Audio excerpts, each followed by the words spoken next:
Bienvenue, je suis Perrine Corvézier, la fondatrice d'Azimut. Azimut, c'est le guide des parents pour une orientation scolaire et professionnelle sur mesure avec votre enfant. Nous nous appuyons sur près de 100 spécialistes de l'orientation pour vous informer et vous conseiller. Pour découvrir l'ensemble des ressources Azimut, rendez-vous sur azimut-orientation.com. Vous pourrez notamment vous inscrire à notre newsletter. Je laisse place maintenant au contenu de cet épisode. Bonne écoute. Bonjour, aujourd'hui on va parler de certification de langue. Quelles sont-elles et à quoi servent-elles ? C'est un sujet à la croisée des parcours scolaires, des études à l'étranger et de l'accès au monde professionnel. Vous avez peut-être entendu parler du TOEIC, du TOEFL, de l'IELTS, du Cambridge, du DEL, du Goethe, du HSK, etc. Mais concrètement, à quoi servent ces certifications et dans quel cas les passer ? Commençons déjà par définir ce que c'est qu'une certification. Une certification de langue, donc c'est un examen officiel et standardisé qui permet de valider un niveau de maîtrise d'une langue étrangère. Le niveau est généralement exprimé selon le cadre européen CE-CRL, avec des niveaux qui vont de A1 à C2, de débutant à expert. Ces certifications sont reconnues internationalement par des écoles, par les universités et par les entreprises, voire même certaines administrations. Alors, à quoi ça sert ? Une certification en langue peut être utile, voire indispensable, pour postuler à une université à l'étranger. Par exemple, il peut y avoir le TOEFL ou l'IELTS pour les pays anglophones. Valider un diplôme en école d'ingénieur, de commerce ou à l'université. Pour renforcer un dossier Parcoursup ou une candidature à un programme d'échange. Pour se démarquer sur le marché du travail, notamment pour des postes à dimension internationale. En résumé, ce n'est pas obligatoire dans tous les parcours, mais c'est hautement stratégique dans beaucoup de cas.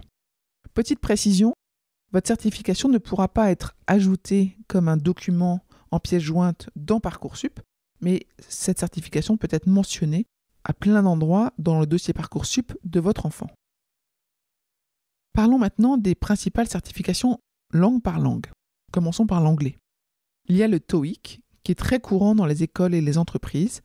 Il évalue compréhension écrite et orale. Le TOEFL, qui est demandé par les universités anglophones, surtout aux États-Unis et au Canada. L'IELTS, plutôt pour le Royaume-Uni, l'Australie et la Nouvelle-Zélande. Le Cambridge English, donc là c'est des tests CFE, CAE, CPE, qui sont organisés par l'université de Cambridge, reconnue dans le monde entier. Et puis il y a LanguaSkill, qui est une alternative plus récente et rapide, qui est utilisée par certaines écoles. Pour l'espagnol, le test c'est le DELE, le DEL, délivré par l'Institut Cervantes, qui est reconnu par l'État espagnol. En allemand, c'est Goethe Certificat, qui est proposé par le Goethe Institute, qui est adapté aux jeunes comme aux adultes. En italien, c'est le CILS, C-I-L-S, de l'Université de Sienne, et le CELI, C-E-L-I, de l'Université de Pérouse. Ce sont deux certifications reconnues. En chinois, c'est le HSK, qui est le test officiel du gouvernement chinois, qui est très structuré. Alors, à quel moment passer une certification ? Certaines certifications peuvent être préparées au lycée, parfois dans le cadre des cours. D'autres sont demandées en études supérieures pour valider un niveau à la sortie. Il est possible de les passer en candidat libre dans les centres agréés. Attention, certaines certifications sont valables à vie, comme par exemple Cambridge, Goethe, DEL, tandis que d'autres, comme le TOEIC ou le TOEFL, sont valables 2 ans seulement. Attention aussi, un petit point peut-être important, c'est qu'il faut anticiper le passage de ces tests, parce que parfois il faut réviser spécifiquement. Et puis les tests ne sont pas forcément disponibles tous les jours de l'année. Donc il y a certaines périodes spécifiques pendant lesquelles vous pourrez inscrire votre enfant à passer ces tests. Donc votre rôle de parent dans tout ça, c'est d'encourager sans forcer, parce que ces certifications demandent un vrai investissement. Il faut que l'enfant en voie le sens. Il faut se renseigner sur les besoins de la formation ou de l'école visée. Et puis évidemment, il faut les financer ou les cofinancer, parce que certaines coûtent entre 100 et 250 €. Mais d'autres sont gratuites au lycée, par exemple. Alors, pour résumer tout ça, les certifications de langue permettent de prouver un niveau dans un cadre officiel et reconnu. Elles sont stratégiques pour les études à l'étranger, certaines écoles ou l'insertion professionnelle. Le bon réflexe, c'est d'anticiper, c'est de se renseigner sur les certifications attendues et de choisir celles qui correspondent aux besoins de votre enfant. Je vous retiens quelques instants. Vous écoutez peut-être sur Apple ou sur Spotify ou sur Deezer ou sur une autre application de podcast.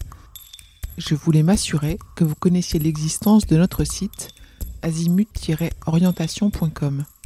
Sur ce site, les contenus sont organisés par thématique et par situation.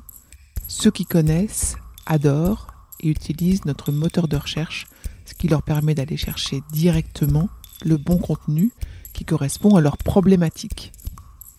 Je vous encourage à vous y connecter et n'oubliez pas de vous inscrire à notre newsletter. Merci de votre fidélité et à bientôt.